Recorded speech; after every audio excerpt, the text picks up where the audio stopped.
Hello, everyone. I'm Sarah. Let's journey back to the start of it all. My life story has always been about my mom, Rebecca, and me. We've been an unbeatable team from my earliest memories. My father left us when I was very young, leaving behind only faint memories that blur at the edges. It was always just my mom and me, taking on the world together. Although we weren't wealthy, my mom went above and beyond to ensure we had everything we needed, a safe home and food on our table. We lived in a modest apartment in a peaceful neighborhood, and it was perfect in my eyes. Growing up without a father figure, my mom became my everything, my unwavering hero. After finishing high school, I chose to stay close to home for college, attending the local community college. The thought of leaving my mom by herself was unbearable. She had sacrificed so much for me, and staying nearby was the least I could do. At that time, I was still figuring out my path in life, but I was content knowing that things would eventually fall into place. Life was simple, yet fulfilling for us. Eventually, I landed a job and worked my way up to managing a local retail store. It wasn't a glamorous job, but I loved books, and it felt like the right fit. My mom was ecstatic when I started contributing financially, easing some of the burden off her shoulders. Then Brian entered my life. We met when I was 21 in a serendipitous encounter at the retail store. I was absorbed in organizing a shelf when he came in looking for a book recommendation.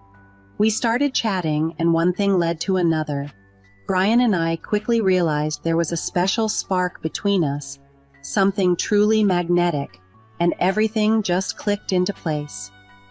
When it came time for me to meet his mother, Amy, I was understandably nervous. Brian had shared so many stories about her, and I wanted to make a good impression. Brian organized a dinner at Amy's place. Wanting to charm her, I decided to bring along an artisanal pie. Amy greeted us warmly. "Oh, Sarah, it's so wonderful to meet you. And you brought pie, how delightful." "Thanks, Amy. I hope you'll like it. My mom says I have a knack for baking," I replied, hoping to win her over. "Mom, Sarah's pies are legendary. You're in for a treat," Brian added, bolstering my nerves with his support. With a chuckle, Amy responded, "Well, let's see if it tastes as good as it looks." That evening was the beginning of another beautiful chapter in my life, one filled with new connections and continuing the story of me and my mom, now with Brian and Amy woven into our tale. Meeting Brian's family had been on my mind for quite some time. "Sarah, since we're on the topic of family, how's yours doing? I've heard it's just you and your mom, Rebecca. No dad around, right? That must be tough," Amy inquired during one of our conversations. My response was calm and genuine. My mom and I share a very special bond. We've always supported each other through thick and thin. The conversation took a turn when Amy probed further about my mom's marital status and insinuated that perhaps my mom was to blame for my dad's absence. This took me by surprise, but I tried to maintain my composure. "Amy, my mom is an amazing person. We've managed just fine on our own," I replied, trying to steer the conversation on a more positive note. However, Amy shared her candid opinion that single mothers tend to raise daughters who are problematic and bossy. She even went as far as to comment on my appearance and compare me unfavorably to Brian's ex-girlfriend, suggesting that I was a downgrade due to my job and education. Brian, taken aback by his mother's harsh words, defended our relationship, emphasizing that his feelings for me were based on who I am as a person, not my job or educational background. He stressed that our love and mutual respect were what truly mattered to him, despite his parents' hopes for him to marry someone with a different social standing. The dinner ended on an awkward note, and Brian apologized profusely for his mother's behavior. I reassured him that our relationship was strong enough to withstand external judgments. We both knew that our love was genuine and that we didn't need anyone else's approval to validate our bond. As our relationship continued to grow, Brian and I discussed our future together. His proposal came not long after, and we started planning our wedding with enthusiasm. When it came to the guest list, we chose to include Amy alongside a few of Brian's close friends, although Brian's father had passed away, leaving his side of the guest list smaller. We were determined to have an intimate celebration with those who mattered most to us. We shared our engagement news with Amy, and despite sensing her lack of enthusiasm, we didn't let it dampen our spirits. Inviting her to our wedding was important to us, as she was still Brian's mother. Our love and commitment to each other were unwavering, and we looked forward to our future together with optimism and joy, ready to face whatever challenges might come our way with unity and strength. Wanting Amy to feel included in our joyous occasion, Brian and I decided to personally visit her to extend our wedding invitation. With hopeful hearts, we knocked on her door. "Hi, Amy. We came to talk to you about our wedding," I started with a smile. "Oh, the wedding, huh?" Amy responded, less enthusiastically than we had hoped. "Mom, it means a lot to us to have you there," Brian chimed in, his voice filled with sincerity. "It's a really special day for us, and we want you to share in that joy." Despite our efforts to convey how much her presence would mean, Amy seemed uninterested. "Well, isn't that sweet? But honestly, I've got other things to do," she remarked dismissively. Trying not to let her response dishearten us, I said, "Amy, despite our differences, this day is about celebrating love, and it would mean the world to us to have you there." Her hesitation was palpable. "I'm just not sure it's a good idea," she finally said. When the wedding day arrived without Amy, it was a tough pill to swallow. Despite numerous attempts to convince her, she chose not to attend. Brian's friends and family filled the venue, yet the void left by his mother's absence was unmistakable. Brian did his best to remain cheerful, but the sadness in his eyes betrayed his true feelings. It's hard to see your partner so disheartened, and there was little I could do to ease his pain. We moved forward with the ceremony, determined not to let the situation overshadow our happiness.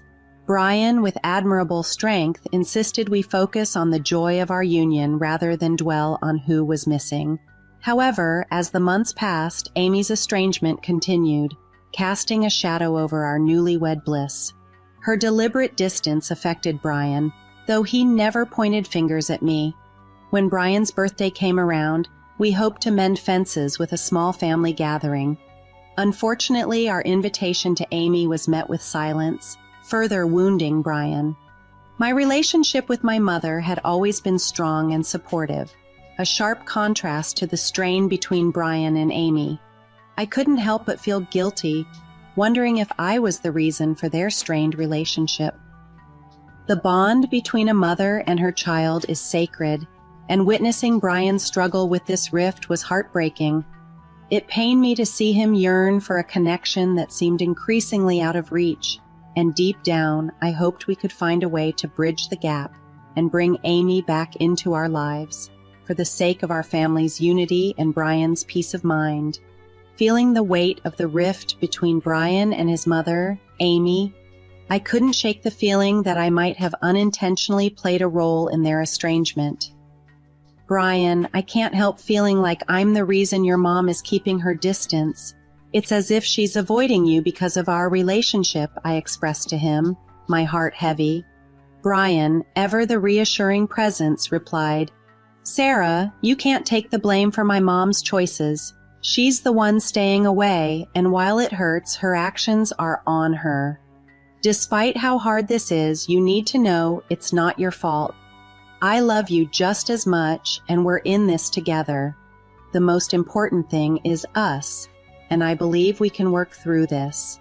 Driven by love and a deep-seated desire to mend their relationship, I decided to confront the issue head-on. Without informing Brian of my plan, I made my way to Amy's house, hoping a heart-to-heart conversation might bridge the gap between us. "Amy, it's been half a year since we've spoken. Don't you miss Brian? He's felt the absence deeply, especially during significant moments like our wedding and his recent birthday. While you may have reservations about me, I'm asking you to reconsider for the sake of your son. My bond with my mother is incredibly important to me, and I see how much Brian values his relationship with you. Perhaps we could give each other a chance?" Amy's response was cautious, reflecting years of expectations and disappointments. "Sarah, you're not what I had envisioned for Brian. I have my doubts. However, I'm willing to entertain the idea if only because I miss my son more than I can bear." Returning from Amy's without any concrete assurances, I chose to keep our conversation a secret from Brian, hoping that a positive outcome might still emerge as a surprise. Then, unexpectedly, Amy reached out to Brian, offering a glimmer of hope. She proposed a dinner at her new home, indicating her willingness to start anew. It was a significant, albeit tentative, step towards healing and understanding, one that filled our hearts with cautious optimism.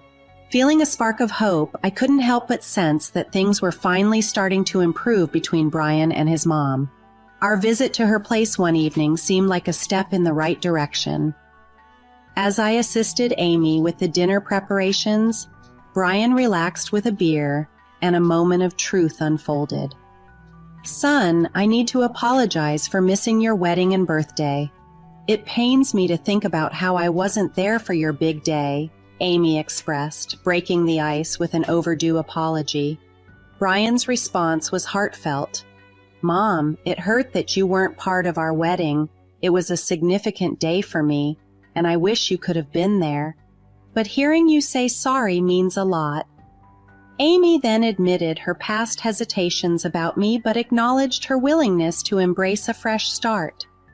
This conversation was a glimmer of hope for a more harmonious future.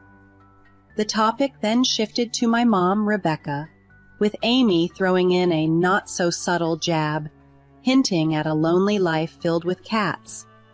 I couldn't let that slide, defending my mom's choice to live life on her terms. Brian chimed in, highlighting the warmth and acceptance Rebecca offered him, treating him as her own.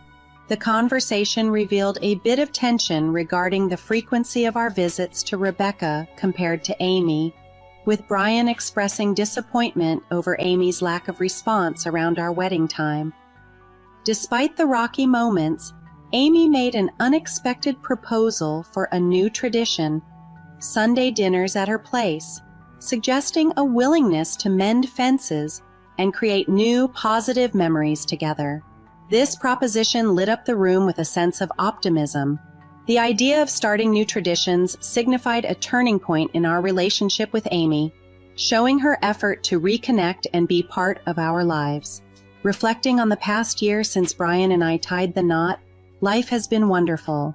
Brian's thoughtful gestures, like leaving breakfast with sweet notes before heading to work and surprising me with flowers every Friday, filled our daily lives with love and happiness. These small acts of kindness, along with our new tradition of Sunday dinners, were building bridges, slowly changing the dynamic with Amy.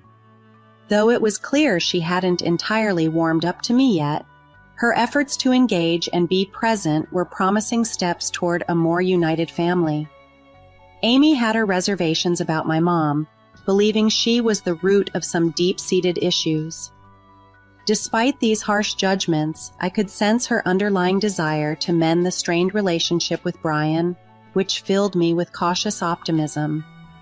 Our visits to Amy had become a cherished part of our Sundays, slowly weaving a new thread in the fabric of our family life. These gatherings hinted at the possibility of building a stronger bond between us. Then, one ordinary Sunday, as we were preparing to visit Amy, an unexpected call turned our day upside down. My mom had suffered a stroke and was rushed to the hospital. The urgency of the situation meant canceling our plans with Amy, and Brian promptly informed her through a text. The thought of not being there for my mom in her time of need was unimaginable, so we hurried to the hospital, where anxiety and fear enveloped us as we awaited news. Thankfully, it was a mini-stroke, serious yet not as dire as we had feared. My mom was resilient, and her recovery began swiftly. I devoted the following days to caring for my mom, grateful for Brian's unwavering support. His visits were a comfort not just to my mom, but to me as well, reinforcing the strength of our bond. As my mom's condition stabilized, bringing relief and exhaustion in equal measure, our focus was solely on her well-being, putting other commitments on pause.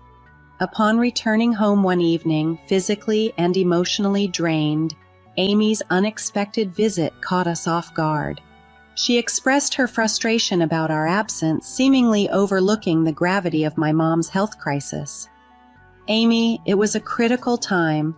My mom was hospitalized after a mini-stroke. We were terrified of losing her. Brian's support was indispensable, and it wasn't a matter of choosing one home over the other. We simply needed to be there for my mom," I explained, hoping to bridge the gap of understanding. Perhaps realizing the intensity of our situation, Amy shifted the conversation to a more immediate concern, her need to borrow our car due to her breaking down. Despite the tension, my response was immediate. "Yeah, of course, you can use my car tomorrow."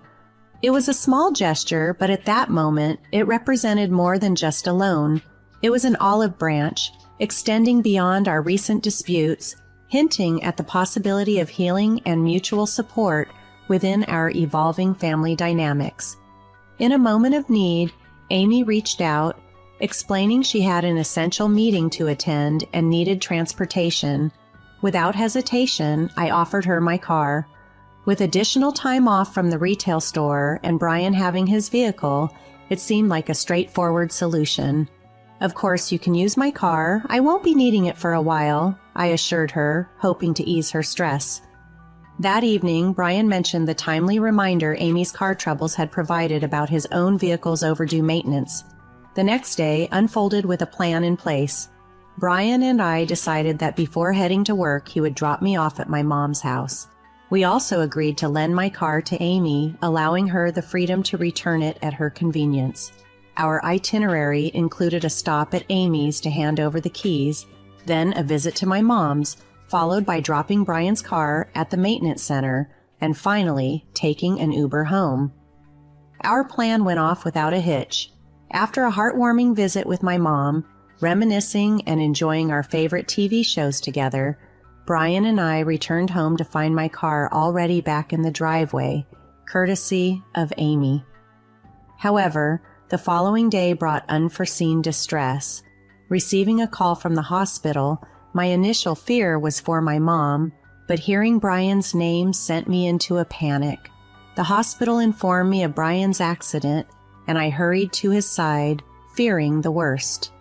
Thankfully, despite the severity of the situation, Brian was safe, albeit with a few broken bones. He was unconscious, but the relief that his injuries weren't life-threatening was immense. I immediately reached out to Amy to inform her of her son's condition. Sitting beside Brian in the hospital room, waiting for him to awaken, I felt a mixture of emotions. The accident had been a shocking reminder of how quickly circumstances could change, but it also brought a sense of gratitude for Brian's relatively mild injuries and the support network we had, including Amy. In these moments of vulnerability and uncertainty, the importance of family and the bonds we strive to strengthen became all the clearer.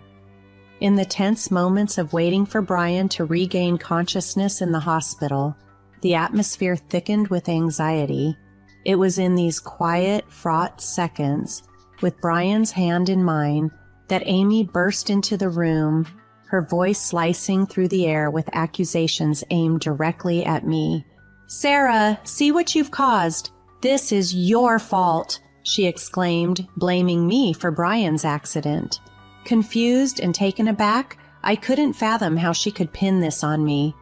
"Amy, how is this my doing? Brian was the one who decided to drive, not me," I countered, struggling to maintain my calm amidst her unjust blame. Amy's fury escalated, revealing deep-seated resentments. She accused me, my mother, of alienating Brian from her, lamenting missed opportunities for reconciliation, and then shockingly admitting to having tampered with my car, hoping to cause me harm, a plan that disastrously backfired, harming her son instead. Brian's sudden awakening and immediate demand for his mother's departure from the room marked a turning point. Amidst Amy's continued claims of trying to protect him from us, Brian made it clear her actions were unforgivable. Following the confrontation, it became apparent that legal steps were necessary to address Amy's dangerous actions. Her intention to harm, cloaked in a misguided sense of protection, resulted in severe consequences, not just for me, but tragically for Brian as well. The following weeks were a testament to resilience and recovery. As Brian's physical wounds began to mend, the emotional and psychological scars of the ordeal lingered, painting a complex picture of recovery that went beyond just physical healing.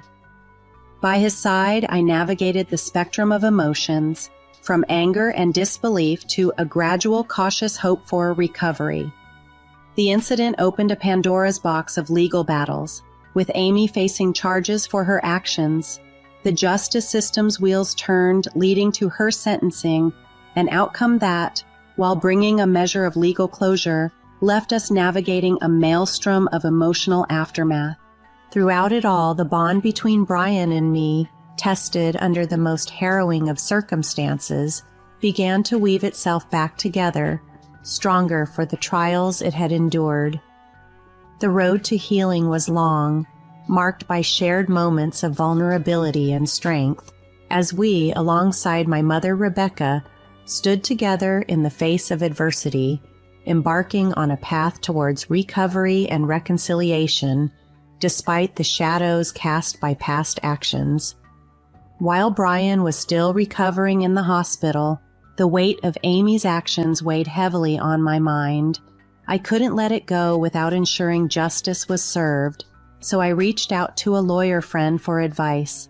The process of filing police reports and navigating the legal system was complicated and time-consuming, but it felt necessary to ensure Amy faced the repercussions of her actions.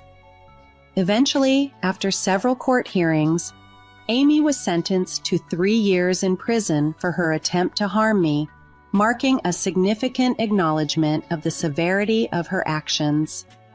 Months have passed since the accident, and Brian's journey to recovery is ongoing. His physical injuries are healing slowly, but the emotional wounds left by his mother's betrayal are deep and raw. He's dealing with a lot of anger towards Amy, which is completely understandable given the circumstances. Through all these challenges, I've stayed by Brian's side, offering him support and comfort as best as I can. My mom, Rebecca, has been an incredible source of strength for both of us, helping us navigate this difficult time. We're all doing everything possible to create a supportive environment for Brian, helping him heal physically and emotionally. Despite Amy being behind bars for her actions, the idea of forgiving her seems almost impossible. The impact of what she did lingers, casting a long shadow over our attempts to move forward. As we continue to navigate this complex journey of healing, our focus remains on staying safe and supporting each other through the recovery process.